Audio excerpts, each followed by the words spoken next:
once we have all that, we're going to go into step 2, which is the planning part. And we're going to use all the information we got in step 1, and we're going to start to eliminate water and get a good idea of possible good areas and possible presentations, right? So we can instantly take our map, okay, 20 to 22 feet in Hoochie Hoochie Bay, and we can basically, boom, go, okay, here's where they're catching fish, okay? And that's a small area compared to that big giant map you have, right?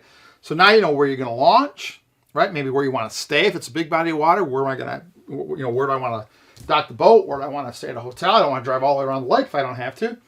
And then what we do, once we get that, we start to use the bait fish that are in the lake and say, okay, fish are here. This is what they're doing. They're at a certain depth, certain part of the lake. Water temperature's X.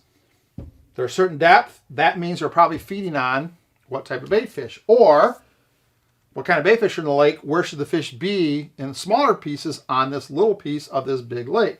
So we're starting to use all of our thinking to kind of get an idea together, right? Where should fish be during the year?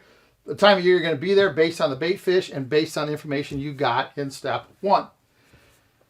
Here's another piece to this. We're going to talk later about preserving data. If you've been to the lake before, guys, you should have records that say, under these conditions, the fish are here, and this is what I caught them on. Having that previous data really makes the planning part very, very easy. So we're going to talk about that. Not only are you trying to record what you're doing today, but man, oh man, having that data to go back on and look and say, I fished this lake under these conditions before, I guarantee you the fish are going to be in the same place doing the same darn thing. Keep good records, okay? So that's the planning part, taking all the information that we had in step 2. So let's say this is Lake Erie. I call it, go, yeah, you know what? They're hitting down by the Huron River. Well, so I've taken this is a small piece of giant Lake Erie, and now out of Huron, I have eliminated all but this little piece right here. So now I've got a fishable piece of water, right? You know what? The fish are between 35 and 40 feet deep. Okay? Well, guess what? That's all I need to fish. There's my spot right there. So how big is Lake Erie? Right? And we were looking at a very, very small piece of Lake Erie, but just by those 2 questions, off of Huron, 35 to 40 feet of water, I've eliminated everything except this part of the water.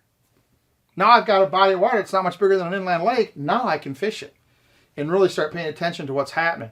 So by asking a few questions and getting some preparation and planning done before I hit the lake on Saturday, I'm way ahead of the guy who comes down Saturday and says, where do we go? Okay?